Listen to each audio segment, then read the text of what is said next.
चलिए आज हम बात करेंगे बिंदु वस्तु। ठीक है, बिंदु वस्तु क्या होता है। कल हम लोगों ने बात किया था निर्देश तंत्र, जड़त्वीय निर्देश तंत्र और जड़त्वीय निर्देश तंत्र। ठीक है, इन सब के विषय में कल हम लोगों ने चर्चा कर लिया। आज जो बात होगी वो है बिंदु वस्तु, दूरी, विस्थापन, इन सब के विषय में आज चर्चा हम लोग करेंगे। ठीक है, तो देखें सबसे पहले बिंदु वस्तु समझ में आया। बिंदु वस्तु है क्या, समझो। मान लो अगर कोई वस्तु है गति कर रही है, ठीक है, तो उसके द्वारा तय की गई दूरी जो है उसके तुलना में अगर वस्तु बहुत छोटा है तो उस वस्तु को क्या मानोगे, बिंदु वस्तु। क्या मानोगे, बिंदु वस्तु। ठीक है, जैसे मान लो रेलवे ट्रैक है और रेलवे ट्रैक लंबा है, उस पर ट्रेन दौड़ रही है, तो रेलवे ट्रैक के तुलना में ट्रेन कैसा मानोगे, बिंदु वस्तु। क्योंकि ट्रैक लंबा है, उसके तुलना में ट्रेन की लंबाई बहुत छोटी होगी, तो ट्रेन क्या हो जाएगी, बिंदु वस्तु हो जाएगी। ठीक है, अगर ये कोई टेबल है, मान लो इस तरह का कोई टेबल है, ये कोई टेबल है ऐसे, और इस टेबल से एक बॉल हम गिरा रहे हैं ऐसे नीचे, ये बॉल है जो नीचे आ रहा है, तो इस लंबाई के तुलना में बॉल का साइज क्या है, छोटा है। इसका मतलब बॉल क्या है, बिंदु वस्तु। ठीक है ना, बिंदु वस्तु वो वस्तु होती है जिसके द्वारा तय की गई दूरी के तुलना में उसका आकार क्या हो, बहुत छोटा हो, तो उस वस्तु को हम क्या मानेंगे, बिंदु वस्तु मानेंगे। ठीक है ना, तो लिखेंगे किसी वस्तु द्वारा तय की गई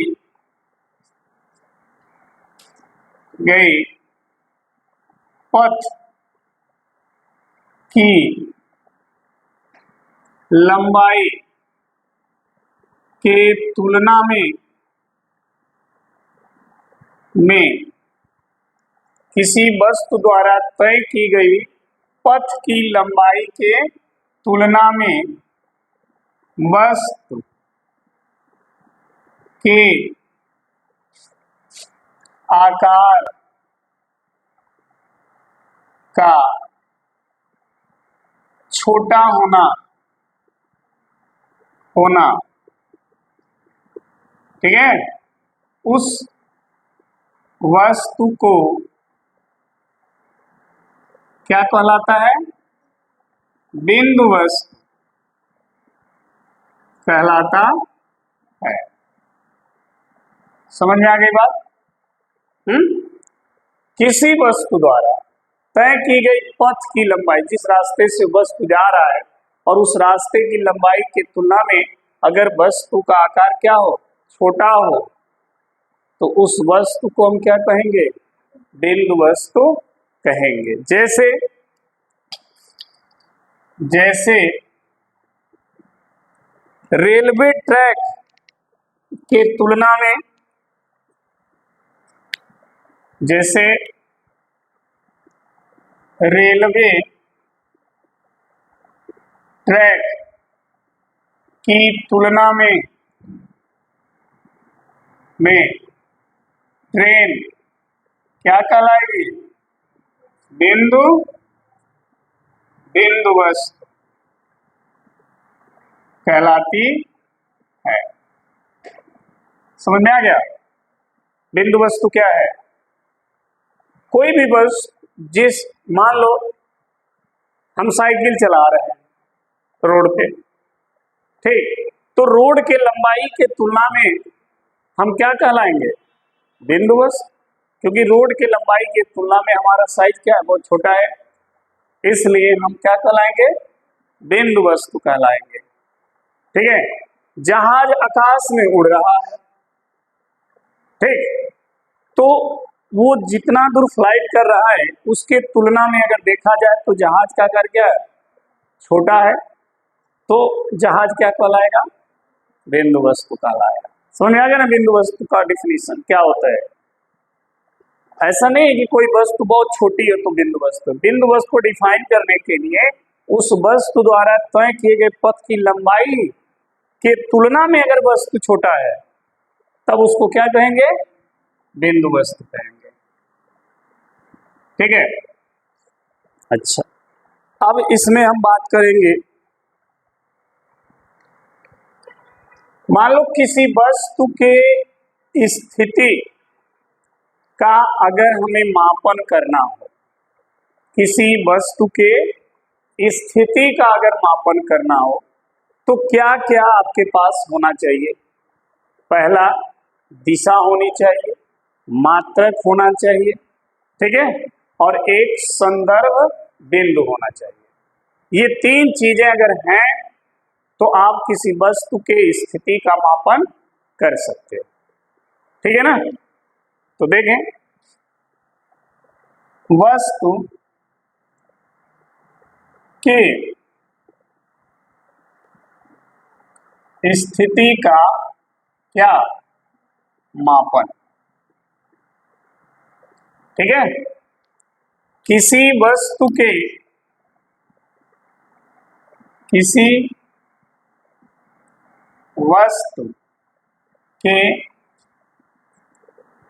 स्थिति के मापन के लिए तीन मुख्य बिंदु का होना आवश्यक है। ठीक है, और तीन मुख्य बिंदु कौन कौन है। तो पहला जो मुख्य बिंदु है वो है संदर्भ बिंदु। ये मतलब जिस बिंदु के सापेक्ष किसी दूसरे बिंदु की स्थिति जानना हो। ठीक है, संदर्भ बिंदु क्या है, वह बिंदु जिसके सापेक्ष दूसरे बिंदु की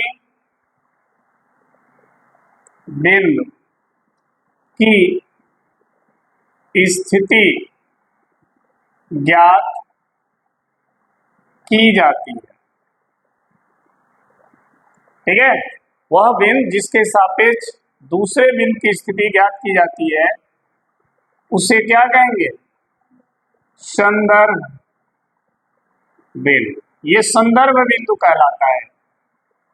जैसे मान लो अगर हम कहें कि यहां से गोरखपुर 5 किलोमीटर है, तो गोरखपुर की दूरी जो है हम यहां से माप रहे हैं ना, यहां जहां पर हम प्रेजेंट में हैं यहां से गोरखपुर की दूरी 5 किलोमीटर माप रहे हैं। ठीक, तो ये बिंदु क्या कहलाएगा, संदर्भ बिंदु कहलाएगा। अगर हम जा करके क्या नाम है बरगदवा से मापें तो संदर्भ बिंदु क्या हो जाएगा, बरगदवा हो जाएगा। ठीक है ना। तो जिस बिंदु के सापेक्ष अगर दूसरे बिंदु की स्थिति ज्ञात की जाती है तो वह बिंदु क्या कहलाता है, ये होना जरूरी है। अगर किसी बिंदु की स्थिति आपको पता करना है तो उसके लिए आपको ये जानना होगा कि किसके सापेक्ष उसकी स्थिति ज्ञात करनी है, ये जरूरी है। समझ आए बात, तभी आप उसकी स्थिति बता सकते हैं। तो संदर्भ बिंदु का होना जरूरी है। दूसरा क्या है, दूसरा है दिशा। क्या है, दिशा। दिशा भी होना जरूरी है।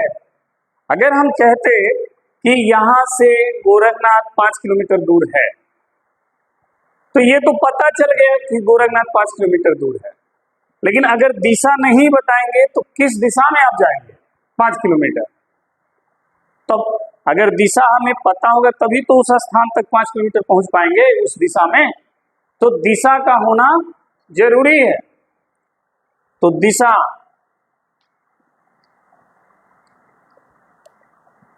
यानी संदर्भ,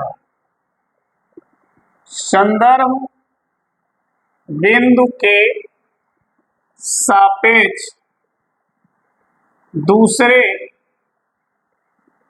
बिंदु के स्थिति का दिशा ज्ञात होना।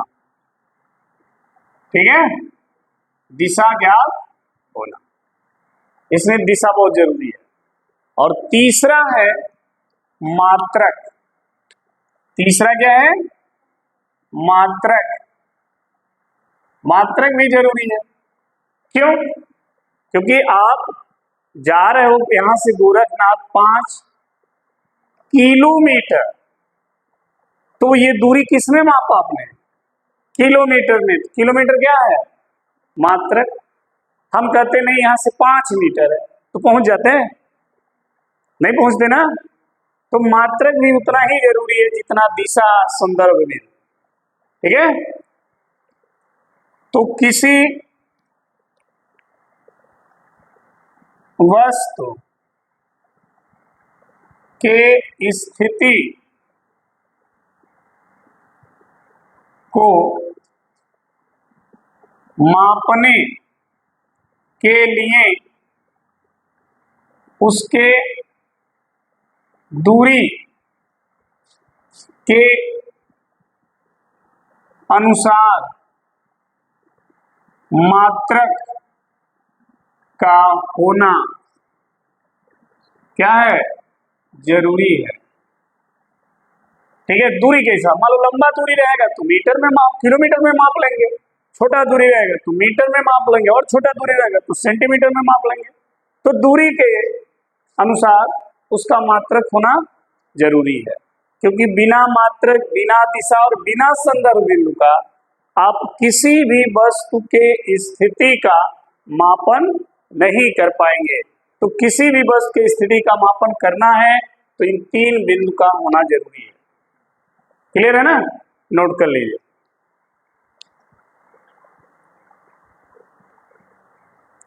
चलिए अब आगे हम बात करेंगे वस्तु का विराम अवस्था, गति अवस्था।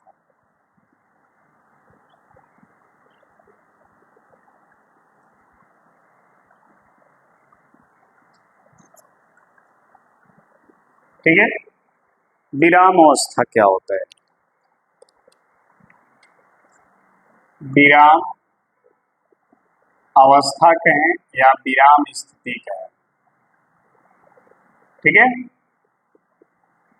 यदि कोई वस्तु को हम विराम स्थिति में कब कहेंगे? विराम का मतलब रुका होना। तो अगर हमें किसी वस्तु को बताना हो कि ये वस्तु रुकी है, तो इसको कैसे डिफाइन करेंगे, कैसे जानेंगे कि ये रुकी है? इसके लिए देखो, अगर वस्तु के स्थान में समय के साथ साथ कोई परिवर्तन नहीं होता है तो हम क्या कहेंगे कि वो वस्तु क्या है?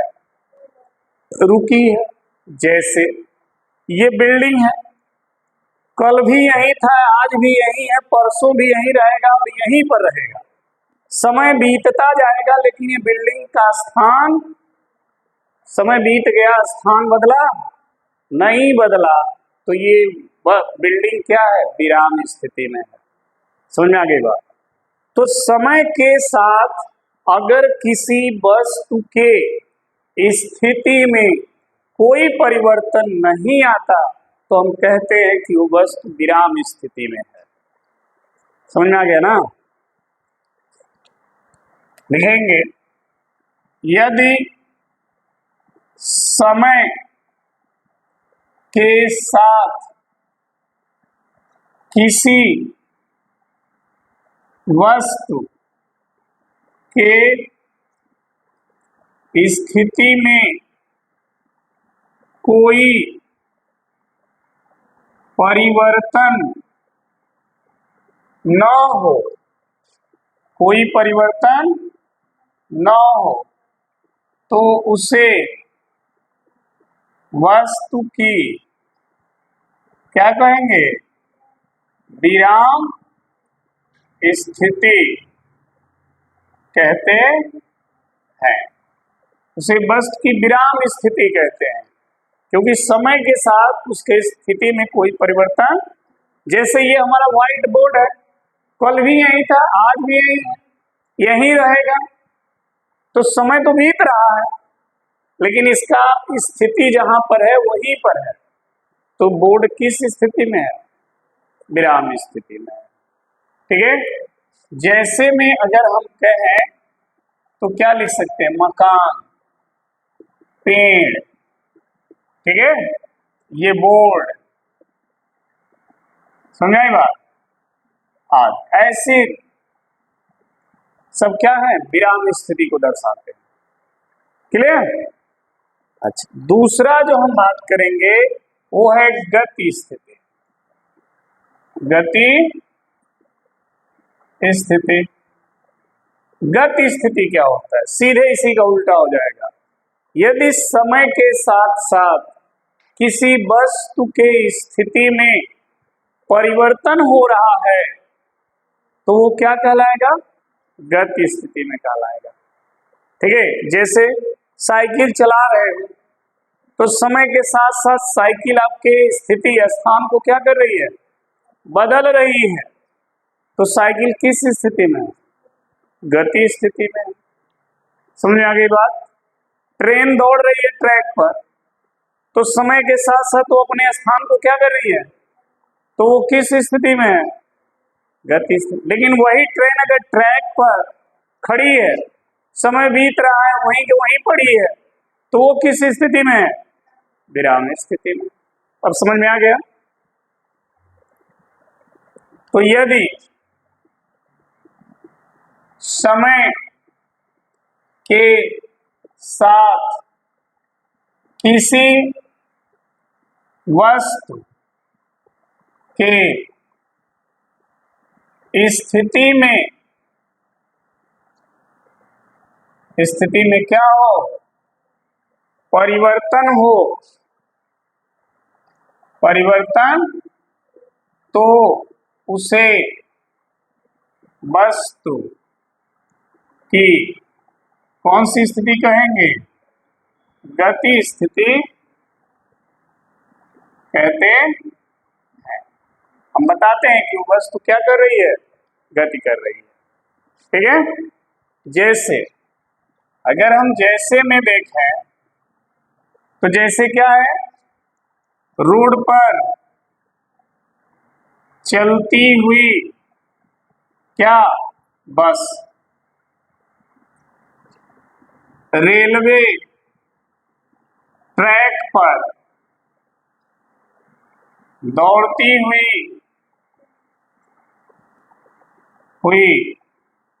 कौन, रेलगाड़ी।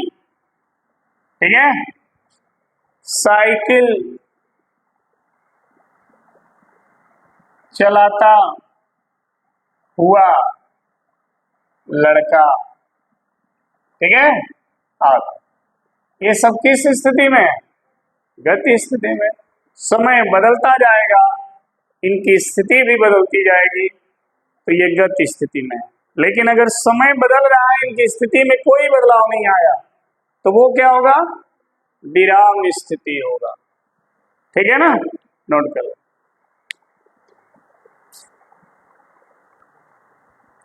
चलिए आगे अब बात करेंगे दूरी तथा विस्थापन। ठीक है, दूरी क्या होती है और विस्थापन क्या होता है, अब इस पे हम चर्चा करेंगे। तो देखिए, दूरी जिसको हम इंग्लिश में डिस्टेंस बोलते हैं। ठीक है, दूरी है क्या, अगर कोई वस्तु गति कर रही है तो जहां से गति करना शुरू कर रही वहां से और जहां पर जाके अपनी गति को खत्म कर रही वहां तक जिस रास्ते से गई है उस रास्ते की जो कुल लंबाई होगा उस वस्तु की क्या कहलाएगी, दूरी कहलाएगी। ठीक है, तो लिखेंगे किसी गतिमान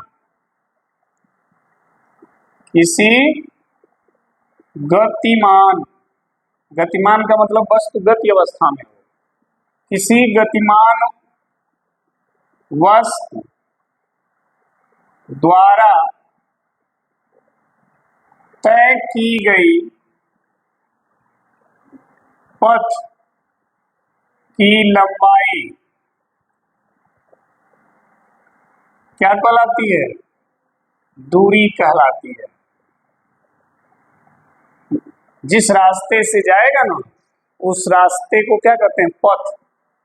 और उस पथ की लंबाई क्या कहलाएगी? दूरी कहलाएगी। ठीक है। दूरी क्या है? एक अदिश राशि है। यह एक क्या है? अदिश राशि है। ठीक है। यह एक अदिश राशि है। यह कभी भी शून्य नहीं होती है। शून्य कभी भी शून्य नहीं होगी। इसका मात्रक इसका क्या होता है? मीटर होता है। ठीक है। ये सारी चीजें ध्यान रखिएगा। दूरी किस पर निर्भर करती है? यह पथ पर निर्भर करती है। जिस रास्ते से जाएगी उस रास्ते की लंबाई में दूरी है तो पथ पे निर्भर करेगी। लेकिन साथ ही में अगर हम यहीं पर विस्थापन को भी देख लें, विस्थापन क्या है? विस्थापन किसे कहते हैं? तो किसी गतिमान वस्तु के प्रारंभिक और अंतिम, जहां से चला और जहां पहुंचा, दोनों के बीच की जो एकदम न्यूनतम दूरी होगी वो क्या कहलाएगी? विस्थापन।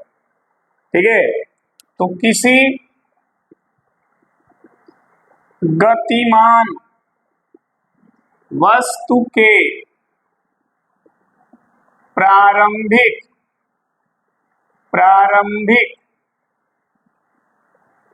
और अंतिम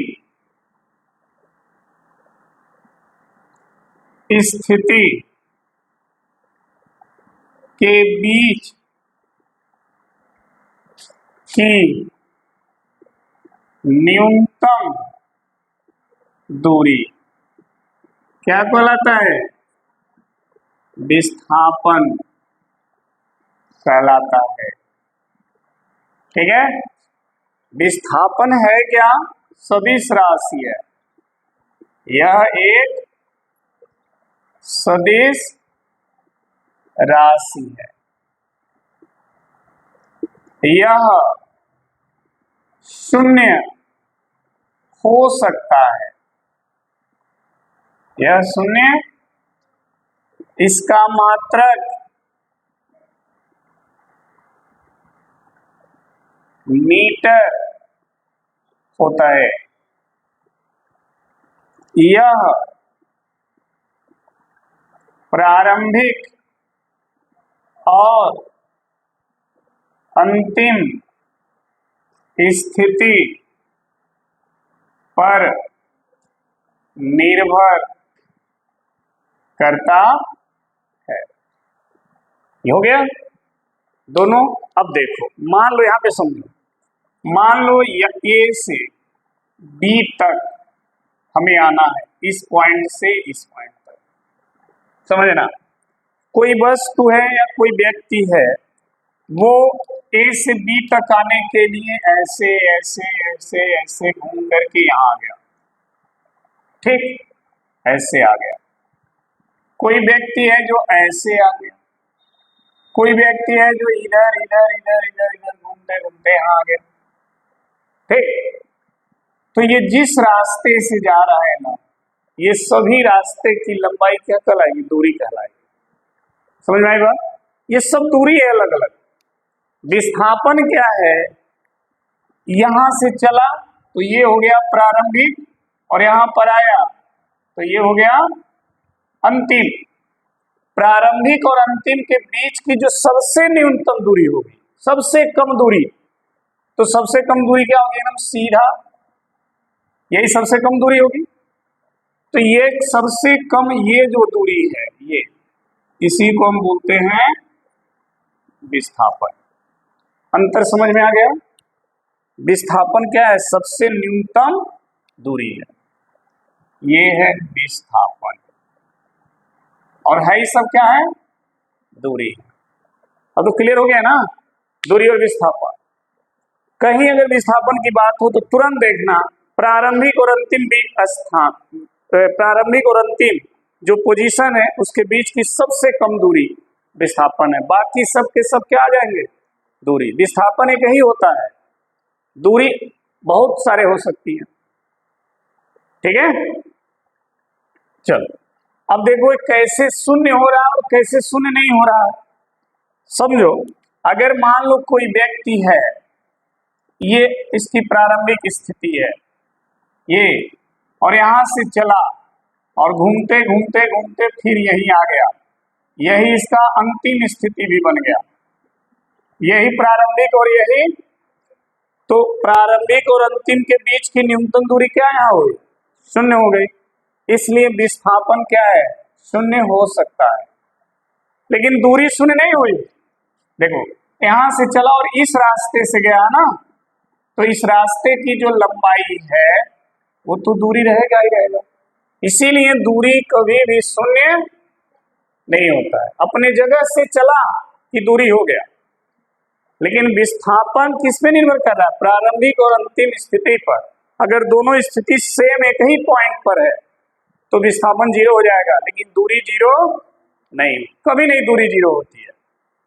ठीक है ना, क्लियर हो गया? इसके आगे फिर हम कल बात करेंगे। ठीक है, तब तक के लिए धन्यवाद।